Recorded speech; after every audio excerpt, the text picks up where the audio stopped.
جب رسول پہ شاعر ہونے کا اور قرآن کو شاعری کا الزام لگا تو خداوند متعال نے کہا میرا محمد اب اس کو جواب ایسے نہیں دینا، ایسے کر یہ میں 3 آیتیں بھیج رہا ہوں، ان کو جا کے خانہ کعبہ کے دروازے پہ لٹکا اور اعلان کر دے کہ اگر تم میں سے کوئی بہترین شاعر ہے، اسی ردیف، اسی قافیہ، اسی وزن کے ساتھ 4تھا مصرع لے کے آؤ۔ یہ چیلنج کس نے کیا؟ پروردگار نے۔ کس کے ذریعے سے کیا؟ رسول کے ذریعے سے۔ آیتیں کون سی آئی؟ اِنَّا أَعْطَيْنَا كَالْكَوْثَرَ۔ جو شاعری کا مزاج سمجھتے ہیں ذرا پروردگار کا ہے اِنَّا أَعْطَيْنَا كَالْكَوْثَرَ فَصَلِّ لِرَبِّكَ وَانْحَرْ إِنَّ شَانِئَكَ هُوَ الْأَبْتَرُ۔ بالکل وزن برابر، ردیف و قافیہ برابر۔ فرمایا جاؤ چیلنج ہے، 4تھا مصرع لے کے آؤ، مکمل کرو۔ رسول خانہ کعبہ کی دیوار پہ لٹکا دیا۔ ساری رات مکہ کے شعراء سر پکڑ کے بیٹھے رہے، وہ ردیف مکمل کرتے تھے، وزن گر جاتا تھا، قافیہ بدلتے تھے، ردیف چلی جاتی تھی۔ ساری رات سوچتے رہے، اگلا دن سوچتے رہے، اس سے اگلا دن سوچتے رہے۔ 3 دن خانہ کعبہ کی دیوار پہ یہ 3 آیتیں لگی رہی۔ شعراء آتے 3 آیتوں کو پڑھتے بیٹھ جاتے۔ آخر مکہ کے شعراء نے میٹنگ کی، انہوں نے کہا کہ سب سے بڑے عرب کے شاعر کو بلایا۔ سب سے بڑے عرب کے شاعر کو بلایا گیا، نام تھا اس کا امراء القیس۔ اس کو مکہ میں دعوت دی گئی، وہ اپنے ایک ہجوم کے ساتھ مکہ پہنچا۔ آتے ہی وہ خانہ کعبہ کے قریب لے کے جا کے کہا یہ 3 مصرے ہیں، 4تھا مکمل۔ وہ بیٹھا، اس نے پہلی سطر پڑھی اِنَّا أَعْطَيْنَا كَالْكَوْثَرَ۔ میں تاریخ پڑھ رہا ہوں۔ امراء القیس نے پہلا سوال کیا، یہ لکھے کس نے؟ انہوں نے کہا یہاں ایک شخص رہتا ہے، نام اس کا محمد ابن عبداللہ، وہ بہت سی ایسے اشعار ہمیں سامنے کہتا ہے یہ میرے اللہ کا حکم ہے، یہ اللہ نے بھیجی ہے، یہ آیتیں ہیں۔ تو کیا یہ آیت ہے؟ اس نے کہا یقیناً یہ آیت ہے۔ تمہید سنیے گا جس نے سکینہ بنت الحسین سے، یقیناً یہ آیت ہے۔ انہوں نے کہا یہ آیت کیسے، تجھے کیسے پتا چلا؟ امراء القیس کا جواب سنیے۔ اس نے کہا میں نے آسمانی کتابوں کو بغور پڑھا، میں نے آسمانی صحیفوں کا مطالعہ کیا، یہ لفظ کوثر پہلے عرب میں استعمال ہی نہیں ہوا۔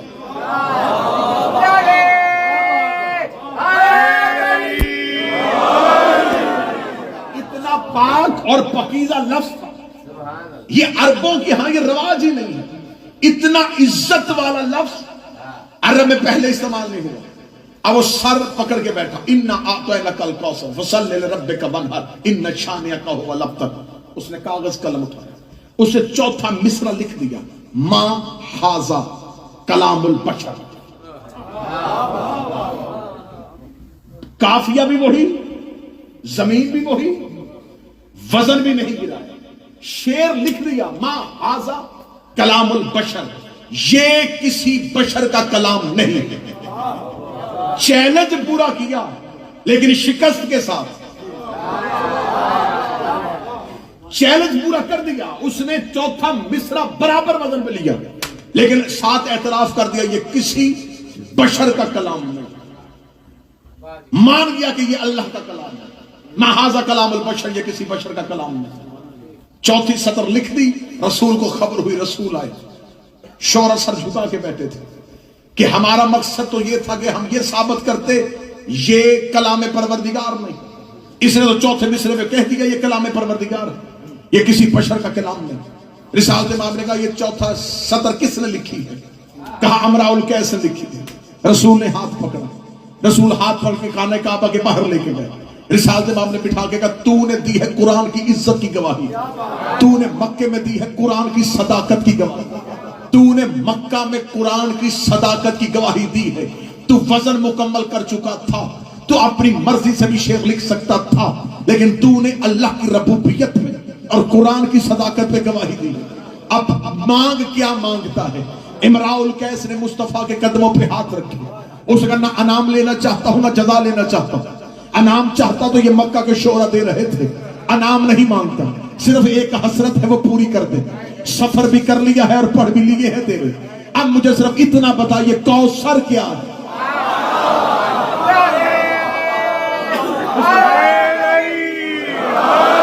محنت کی ہے تو تھوڑا میرے ساتھ مل گیا.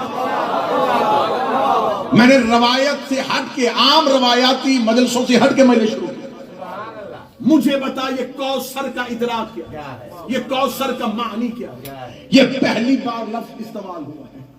رسالت مآب نے فرمایا یہ لقب ہے میری بیٹی کا.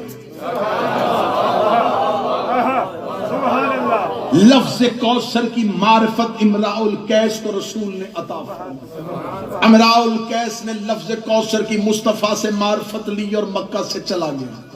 خدا کبھی بھی کسی کے احسان کو اپنے پاس محفوظ نہیں رکھتا.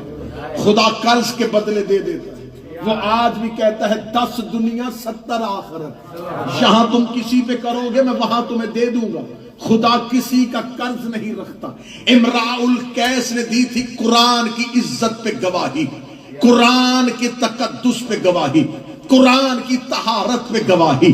مصطفیٰ امراء القیس کے گھر پہنچ گئے, امراء القیس کے دروازے پہ دستک دی. اس نے کہا رحمت للعالمین, مسلمانوں کا سردار, مکے کا رئیس, ہاشمیوں کا چاند آج میرے دروازے پہ کیوں آیا ہے؟ فرمایا بھیجا بھی پروردگار نے ہے, آیا بھی اس کی مرضی سے ہو. کہنے لگا کیا لینے آیا؟ میں تو انعام لے آیا, میں تو جزا لے آیا. رسول نے کہا آج چل کے تیرے دروازے پہ اس لیے آیا ہوں تو نے مکے میں قرآن کی حرمت کی گواہی دی تھی, قرآن کی عزت کی گواہی دی تھی, قرآن کی طہارت کی گواہی دی تھی. میں مصطفیٰ چل کے تیرے دروازے پہ اس لیے آیا ہوں کہ میں اپنے بیٹے حسین کے لیے تیری بیٹی رباب کا انتخاب کر.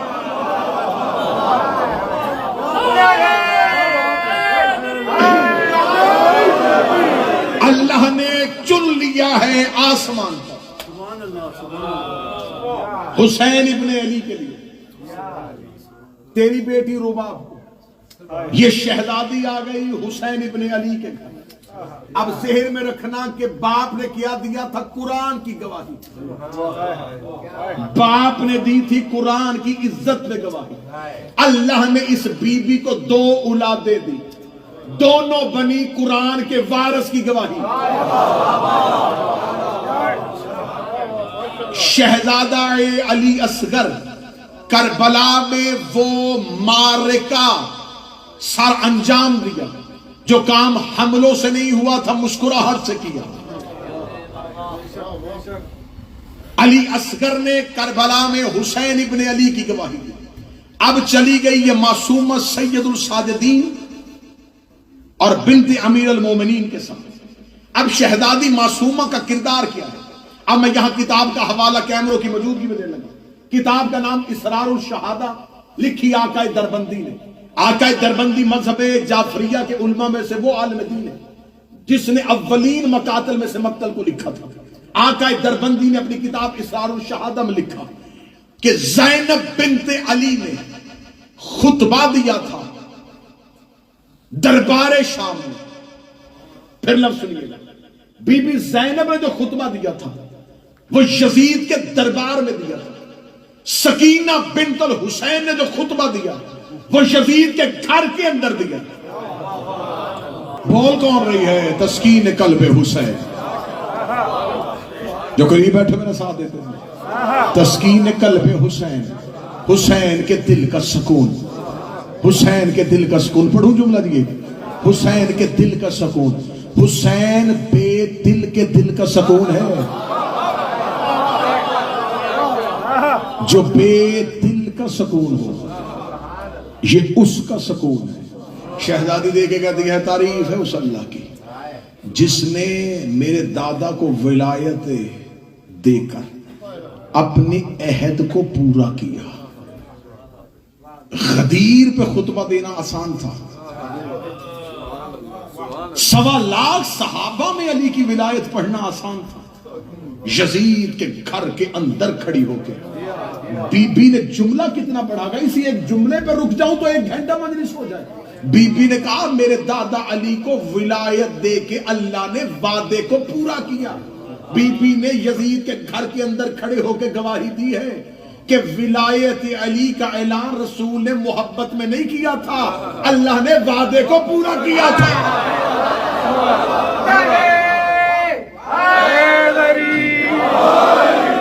اللہ نے وعدے کو پورا کیا، اللہ نے اپنے عہد کو پورا کیا۔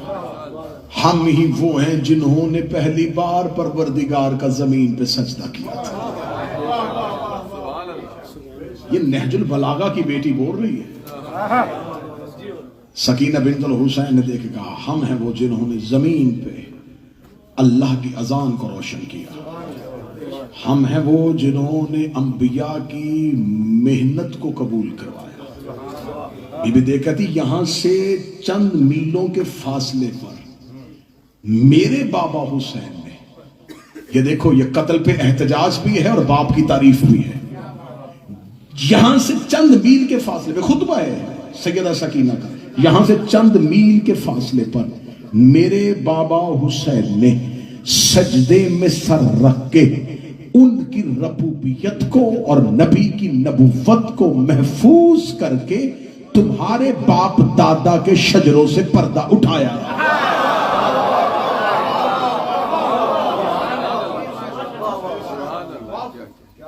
پردہ اٹھانا کیا؟ تم اسلام کے نقاب کو اوڑے ہوئے تھے،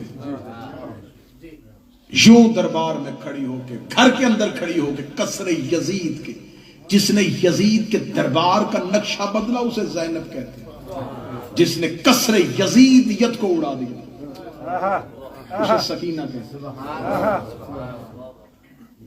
آقا دربندی نے بی بی کا خطبہ لکھنے کے بعد کا آپ جا کے گوگل پہ سرچ کریں گے تو آپ کو معصومہ کا خطبہ آ جائے گا سامنے۔ سکینہ بنت الحسین نے جو خطبہ دیا وہ کہتے ہیں یہ آقا دربندی نے کتاب پورا خطبہ لکھنے کے بعد نیچے اپنی شرح نوٹ پہ لکھی، نوٹ پہ لکھنے کے بعد انہوں نے کہا بالکل سکینہ بنت الحسین کا خطبہ، اس کے خطبے کی شرح لکھتے ہوئے میں دربندی یہ بات یقین پہ فائز ہو کے کہہ سکتا ہوں یہ خطبہ اور فاطمہ کا دربار کا خطبہ دونوں کے معرف ایک جیسے تھے، ایسے ہی لگتا تھا کہ یہ بھی فاطمہ ہی بول رہی ہے، لیکن اس خطبے میں اور اس خطبے میں فرق تھا۔ اس نے بھی منافقت کے چہرے کا نقاب الٹا تھا، اس نے یزیدیت کے چہرے کا نقاب الٹا، قصر یزیدیت میں دراڑیں پڑ گئی، یزید کی بیوی، یزید کی بیٹی، یزید کی بہن تخت چھوڑ کے روتی ہوئی کمرے میں چلی گئی۔ یزید کو دربار میں خبر ہوئی تیرے گھر میں قیامت آ گئی ہے، حسین کی بیٹی ایسے بولی ہے کہ تیرے گھر کا سما بدل گیا ہے، اسے جلدی سے کہا ان بیبیوں کو زندان میں بھیجو۔ جب بیبیوں کو زندان میں بھیجا تو سید الساجدین زندان کے دروازے میں بیٹھے تھے، بی ام کلثوم نے آ کے کہا سجاد آج سکینہ نے ایسا خطبہ دیا مجھے مدینے میں ماں والا خطبہ یاد آ گیا۔ یہ کہنے کے بعد بی بی رباب کی آواز آئی جناب زینب کو سیدہ آج حسین کی بیٹی نے دربار میں ایسا خطبہ دیا ہے، ایسے لگتا تھا جیسے کوفے میں علی بول رہا۔ جب دونوں بیویوں نے علی کی بیٹی اور سید الساجدین کو سکینہ کا خطبہ سنایا، اب اگلی سطر سننا، سید الساجدین نے یوں سنا کہ سکینہ یہ خطبہ دے کے آئی ہے، سید الساجدین اپنی جگہ سے اٹھے اور سکینہ کو سینے سے لگا کے کہا سکینہ امت میں جب بھی کوئی فاطمہ خطبہ دیتی ہے یہ اسے زیادہ دیر زندہ نہیں رہنے دیتے۔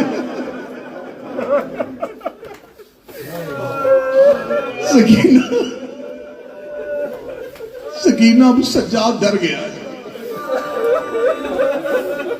تو جیسا خطبہ دے آئی ہے ہمارے گھر کی فاطمائیں جب ایسے خطبے دے مسلمان اسے زندہ نہیں رہنے دیتے۔ بس سادات و غیر سادات، ایسا پردرد مصیبت ہے اس شہزادی کا کہ میں کہہ رہا ہوں کہ میں ایک جملہ پڑھ کے چپ ہو جاؤں تو تم ساری رات روتے رہو تو جملے کی قدر پوری نہیں ہوتی۔ 4 سال کی ام المصائب، شاید کسی بندے نے دھیان نہیں کیا، میں جملہ پھر کہتا ہوں، 4 سال کی ام المصائب، اس شہزادی کی زندگی کی سانسیں تھوڑی ہیں، مصیبتیں زیادہ ہیں۔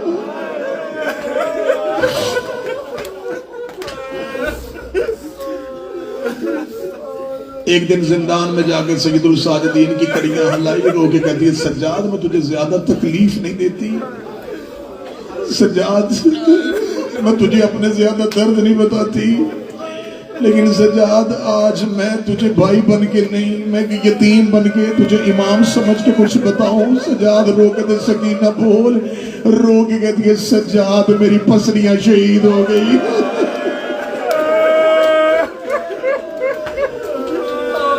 سجاد اب مجھ سے زمین پہ لیٹا نہیں جاتا۔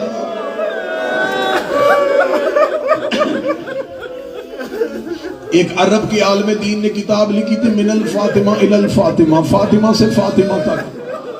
اس میں انہوں نے دو بیبیوں کی کہانی لکھی، رسول کی بیٹی فاطمہ، حسین کی بیٹی فاطمہ۔ جو سید بیٹھے ہو ہائے ضرور کہہ دینا، انہوں نے کہا دونوں فاطمہوں کا مقدر ایک جیسا تھا، وہ بھی باپ کے بعد چپ نہیں ہوئی، یہ بھی باپ کے بعد چپ نہیں ہوئی۔ انہوں نے کہا پھر مقدر ایک جیسا تھا، اسے بھی باپ کے بعد کوئی نہیں رونے دیتا تھا، اسے بھی باپ کے بعد کوئی نہیں رونے دیتا تھا۔ جس کے گھر میں بیٹی ہے ماتم کی تیاری کر لینا۔ انہوں نے کہا ایک جگہ پہ آ کے مقدر میں فرق آ گیا، وہ 18 سال کی عمر میں ضعیفہ ہوئی تھی، یہ 4 سال کی عمر میں کمر چھکا کے کہتی تھی سجاد میں ضعیفہ ہو گئی۔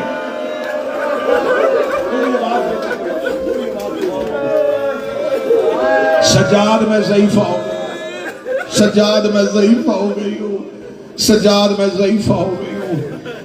میں بار بار جملہ بدل رہا تھا، میں جملہ روک رہا تھا۔ میں ممبر پہ ہمیشہ کوشش کیا کرتا ہوں میں مصائب کا وہ جملہ دوں جسے مومن برداشت کر سکے۔ یہ بھی نہ ہو کہ جملہ سخت ہو اور تیری آنکھ سے آنسو نہ آئے، یہ بھی نہ ہو کہ جملہ اتنا سخت ہو اور تیرا جگر پھٹ جائے۔ تم نے ماتم نہیں کیا، مجھے مجبوراً اب یہ جملہ پڑھنا پڑ رہا ہے۔ وہ 18 سال کی عمر میں ضعیفہ، یہ 4 سال کی عمر میں ضعیفہ۔ کوئی ایک بندہ تو مجمع سے پوچھے حسین کا ذاکر 18 سال اور 4 سال میں بڑا فرق ہوتا ہے، ضعیفی ایک جیسی کیسے ہو گئی؟ وہ جو 18 سال کی عمر میں ضعیفہ ہوئی تھی اسے ایک تعزیہ نہ لگا تھا اور وہ دائیں ہاتھ سے تسبیح نہ پڑھ سکی تھی۔ یہ جو 4 سال کی عمر میں ضعیفہ ہوئی ہے، 11 محرم سے لے کے شام تک شمر کے ہاتھ میں لوہے کا تعزیہ نہ تھا۔ ہر موڑ پہ حسین کی سکینہ کو اتنا مارا، رو کے کہتی سجاد میری پسلیاں شہید ہو گئی۔ اجرک من اللہ، اجرک من اللہ، اجرک من اللہ۔ کھل کے ماتم کرو، حسین کی بیٹی کی شہادت کی رات۔ یہ شام کا زندان تو نہیں کہ کوئی رونے نہ دے، وہ شام تھا جہاں سجاد نے خاموشی میں جنازہ اٹھا لیا۔ اور تم تو حسین کے نوکر بیٹھے ہو، حسین کی بیٹی کا جنازہ مستورات میں جانا ہے، چیخوں کے ساتھ جنازہ آئے۔ اور میری بہنوں بیٹیوں جب سکینہ کا جنازہ آئے، ایک مرتبہ منہ شام کی طرف کرنا، رو کے کہنا حسین کی بہن تو نے زندان میں اپنی یتیمہ کا لاشا اٹھایا تھا، تجھے رونے کسی نے نہیں دیا تھا۔ آبی بھی دیکھ 1400 سال کے بعد ہم نے تیری سکینہ کا آنسوؤں میں جنازہ اٹھایا۔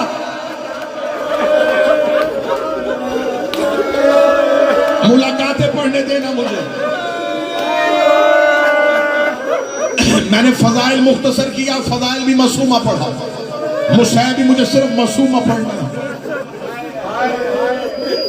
بڑا پیار کرتی تھی یہ شہزادی باپ سے، بڑا پیار کرتا تھا بابا سکینہ سے۔ میرے مولا حسین نے شب کی نمازوں میں اللہ سے بیٹی مانگی تھی، اور وہ اولاد بڑی پیاری ہوتی ہے جسے ماں باپ منتوں سے مانگے۔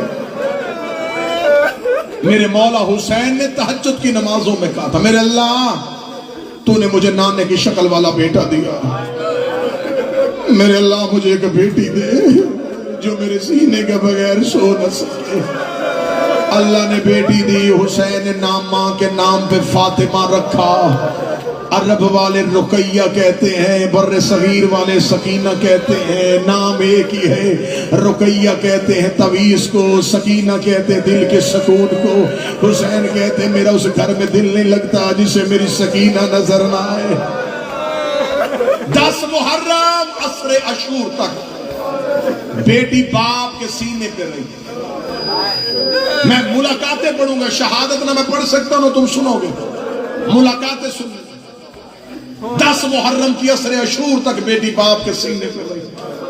10 محرم حسین اصغر کو دفنانے کے بعد جب بہنوں سے آخری ودا کرنے آئے ہیں، حسین مرتجز کو خیام کے اندر لے کے آئے. بیویوں نے حسین کو ودا کیا. حسین کے مرتجز نے چلنے سے انکار کیا. حسین کی آواز آئی مرتجز تو بھی ساتھ چھوڑ رہا ہے. آواز آئی مولا میری وفا پہ شک نہ کر، میرے سموں کی طرف دیکھ. حسین نے جھک کے دیکھا 4 سال کی سیدزادی مرتجز کے سموں کے سامنے ہاتھ رکھ کے کھڑی تھی. رو کے کہتی میرا بابا نہ لے کے جانا، صبح سے جو بھی گیا ہے واپس نہیں آیا. حسین مرتجز کی زین سے اترے. حسین نے بیٹی کو ہاتھوں پہ لیا. حسین نے ریت کا مسلح بنایا. حسین رو کہتے میرے اللہ میری سکینہ پہ نیند طاری کر دے. ابھی حسین کی دعا ختم نہ ہوئی تھی یا بیٹی باپ کے ہاتھوں میں سو گئی. حسین نے بیٹی کا سر کربلا کی ریت میں رکھا. سوئی بیٹی کو حسین نے الوداع کیا.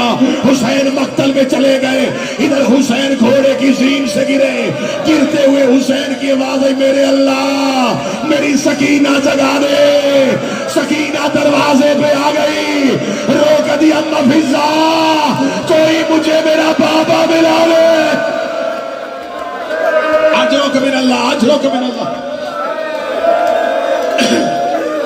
اما فضا کوئی مجھے میرا بابا ملا لے. جاؤ جا کے علماء سے پوچھ لینا یہ قتل حسین کی آخری گواہ ہے. اس نے آنکھوں سے بابا ذبح ہوتا دیکھا. خیمے سے چل پڑی. بی بی فضا دے کے کہتی معصومہ تجھے بابا ملاؤں. بی بی فضا دے کے کہتی معصومہ رش زیادہ ہے. رو کے کہتی اماں مجھے زمین پہ اتار تو واپس خیمے جا. میں جانوں میرا غریب بابا جانے. گھوڑوں کے سامنے آگے کھڑی ہوئی. رو کہتی نہیں پہچانا تو انسانوں نے نہیں پہچانا، مجھے پہچانو میں مدینے والے محمد کی بیٹی ہوں. حیوانوں نے رستہ دینا شروع کیا. سکینہ کربلا کے ٹیلے پہ چلی گئی. مقتل میں بابا ڈھونڈ رہی تھی. جب بابا نظر نہیں آیا دور سے گھوڑے سوار آیا. سکینہ نے عرب کے قانون کے مطابق جیسے سوالی دونوں ہاتھ سر پہ رکھتا ہے دونوں ہاتھ اپنے سر پہ رکھے گھوڑا سوار قریب آیا. شہزادی نے چہرہ پھیرا. روگنی یا شیخ حل رائتا بھی اے شیخ تو نے میرا بابا دیکھا ہے. یہ ملعون دیکھ رہا من آنتے بیٹی کس کی ہے. روکتی انا سکینہ بنت الحسین میں حسین کی بیٹی ہوں. تیرا جگر پھٹ جائے گا میں جملہ چھپا رہا ہوں. یہ ملعون گھوڑے سے اترا. اس کے ہاتھ کا وزن زیادہ تھا. سکینہ ریت میں گر گئی. رو کے کہتی مار تو لیا ہے اب بتا دے کہیں دیکھا. حوصلہ حوصلہ حوصلہ. مار تو لیا ہے اب بتا دے کہیں دیکھا ہے. شہزادی کو مقتل میں بابے کو ڈھونڈ رہی تھی. سانس لینے کے جملے سن لیں. مقتل میں بابے کو ڈھونڈ رہی تھی. لاشوں میں ڈھونڈتی ڈھونڈتی وہاں پہنچی جہاں حسین سجدے میں تھے اور سجدے میں سر رکھ کے حسین نے اللہ سے وعدہ کیا ترکت الخلق تر من ہوائک تیری محبت میں ہر محبت بھول گیا. ادھر حسین نے امتحان کا سجدہ شروع کیا. ادھر سینے پہ سونے والی بیٹی قریب آ گئی. میں جملہ چھپا کے پڑھوں گا ماتم کر دینا. بیٹی نے باپ پاؤں سے پہچانا. جس نے ماتم نہیں کیا تیرا مقدر ہے. بیٹی نے بابا پاؤں سے پہچانا. پاؤں پہ مور رکھ کے کہتی مدینے والا حسین تو ہے. مہر نبوت کا سوار حسین تو ہے. بابا سجدے سے سر اٹھا. بابا دیکھ تیری بیٹی تجھے ملنے آئی ہے. جیسے حاجی کعبے کا طواف کرتے ہیں سکینہ بابے کا طواف کرتی رہی. حسین نے سجدے سے سر نہ اٹھایا. 57 سال کا باپ تھا. 4 سال کی سیدزادی تھی. بابے کا ہاتھ پکڑ کے روک دی. چل گھر چلے شام ہو گئی ہے. چل گھر چلے شام ہو گئی ہے. چل گھر چلے شام ہو گئی ہے.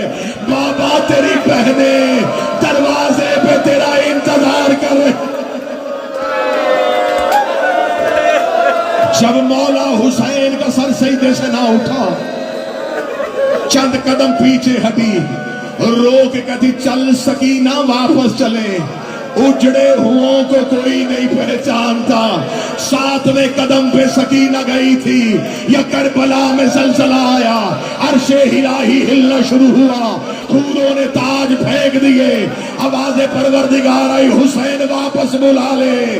حسین میں اللہ راضی ہو گیا, حسین نے سجدے سے سر اٹھایا, آواز آئی آ سکینہ, روک گدی پہلے کیوں نہیں بولا. مظلوم کی آواز آئی, سکینہ امتحان کا وقت تھا. سکینہ ابراہیم و اسماعیل دیکھ رہے تھے, سکینہ اللہ کا وعدہ پورا کرنا تھا. باپ اور بیٹی محبت کی باتیں کر رہے تھے. یا خدا لعنت کرے شمر ملعون پہ, یہ انگلی میں خنجر کو گھماتا ہوا قریب آیا. حسین کی آواز ہے, اماں فضا میری سکینہ خیمے لے جا. اب جو نرم دل شیعہ ہے وہ تھوڑی دیر کے لیے قابو میں رہنا. جب حسین نے کہا اماں فضا میری سکینہ خیمے لے جا, بی بی فضا نے معصومہ کو اٹھایا. فضا کی نظر خیمے پہ, سکینہ کی نظر بابے پہ. بیٹی باپ کو دیکھ رہی تھی, یا یہ ملعون حسین کی پوشت میں سوار ہوا.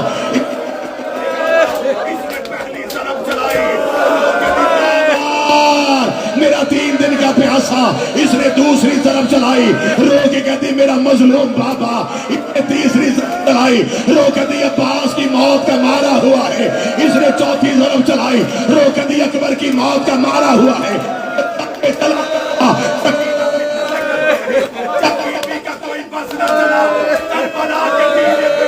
رو کے کہتی چاچا غازی, اے چچا با, اے بھائی علی اکبر.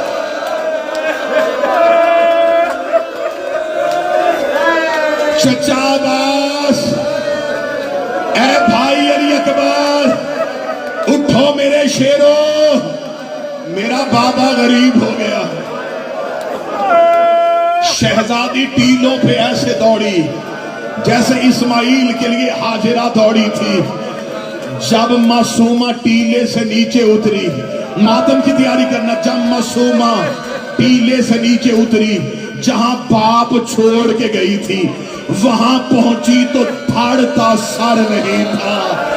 بی بی نے دیکھا قاتل سرے حسین کی زلفوں میں ہاتھ ڈال کے سرے حسین کو لے کے جا رہا تھا. پیچھے چھوٹے چھوٹے قدم چلائے, یہ دیکھ کے کہتا بچی میں نے تیرا بابا مار دیا, اب میرے پیچھے کیوں آ رہی ہے. رو کے کہتی مار تو لیا, سر مجھے دے دے. میں بابے کی آنکھیں بند کروں, میں بابے کا لہو صاف. حوصلہ حوصلہ. پہلی ملاقات سنی. اب یہ ملاقات وہ تھی جس میں بیٹی باپ سے ملنے آئی تھی. سنی ملاقات, یہ وہ ملاقات تھی 10 محرم کی جس میں بیٹی باپ سے ملنے آئی تھی. اب اگلی ملاقات پڑھوں گا جب باپ بیٹی سے ملنے آیا. بس بابا مارا گیا, اے سادات و غیر سادات. باپ چلا گیا نیزے پہ, بیٹی آ گئی رسیوں میں. سارے رستے بیٹی بابے کے سر کے ساتھ چلی. جہاں سر حسین کا نیزہ رکتا اس نیزے کے نیچے آ کے بیٹھ جاتی. قاتل کہتے بچی یہاں سے اٹھ. رو کے کہتی میں سائے میں نہیں بیٹھوں گی, مجھے بابے کے سر کے نیچے سے نہ اٹھاؤ. ہر گزرتے ہوئے سپاہی کو دیکھ کے کہتی میں اس کی بیٹی ہوں, یہ میرے بابے کا سر ہے, یہ میرے بابے کا سر ہے. سارے رستے بیٹی باپ سے باتیں کرتی رہی.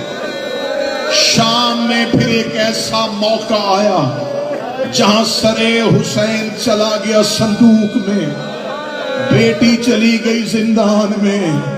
راتیں گزر گئی زیادہ, بیٹی کو باپ کا سر نظر نہیں آیا. رو کے وہاں آئی جہاں زینب بنت علی بیٹھی تھی. رو کے کہتی پھوپھی زینب, میں نے مدینے سے لے کے اب تک کوئی سوال نہیں کیا, بی بی میں ہر ظلم برداشت کرتی رہی. پھوپھی زینب کوئی طریقہ کر مجھے میرا بابا ملا دے. میں نے کئی راتوں سے اپنا بابا نہیں دیکھا. سیدہ زینب کی آواز آئی, سجاد ان ظالموں سے کہہ تھوڑی دیر کے لیے سر حسین دو. مولا سجاد زندان کے دروازے پہ آئے. سجاد نے اپنی زنجیروں کو مارا. ایک سپاہی نے آ کے کہا قیدی کیا چاہیے؟ رو کے کہتے پانی نہیں چاہیے, کھانا نہیں چاہیے, تھوڑی دیر کے لیے میرے بابے کا سر زندان میں بھیجو. میری بہن تھک گئی ہے, میری بہن بہت رو رہی ہے. یہ ملعون دے کے کہتا ضرور لا دیتا. سر حسین ہے صندوق میں, صندوق ہے تالے میں, صندوق ہے کمرے میں, چابی ہے سپاہی کے پاس, وہ چلا گیا ہے گھر. صبح یزید کا دربار لگے گا, تیرے سر حسین کے لیے درخواست دوں گا, چابی لے کے سر حسین منگواؤں گا. سجاد وہاں گئے جہاں سکینہ ریت پہ لیٹی تھی. روکا سکینہ کیوں سوال کرواتی ہے؟ مصطفیٰ نے کاغذ قلم مانگا, انہوں نے نہیں دیا. دادے نے منبر مانگا, انہوں نے نہیں دیا. ماں زہرا نے حق مانگا, انہوں نے نہیں دیا. حسین نے رستہ مانگا, انہوں نے نہیں دیا. زینب نے چادر مانگی, انہوں نے نہیں دی. مجھ سے سوال نہ کروا. رو کے کہتی نہ تو سوال کر نہ کوئی منت کر, مجھے میرا اختیار استعمال کرنے دے. اٹھی ریت سے زندان کی زنجیروں میں ہاتھ ڈالے. رو کے کہتی بابا تیری بیٹی تجھے بلا رہی ہے. اتنا کہنا تھا, سر حسین کے صندوق کا تالا ٹوٹا. سر حسین صندوق سے باہر آیا. سر حسین پرواز کرتا کرتا زندان کی چھت پہ آیا. بیویوں نے سر حسین کو دیکھا. زینب کی آواز آئی آجا, بہن کے ہاتھ حاضر ہے. کلثوم کی آواز آئی اتارا, بہن کی چادر حاضر ہے. فضا کی آواز آئی آجا, کنیز کی گود حاضر ہے. سکینہ زندان کی ریت میں لیٹ گئی. زینب کی آواز آئی سکینہ بابا ملنے آیا ہے, لیٹ کیوں گئی ہے؟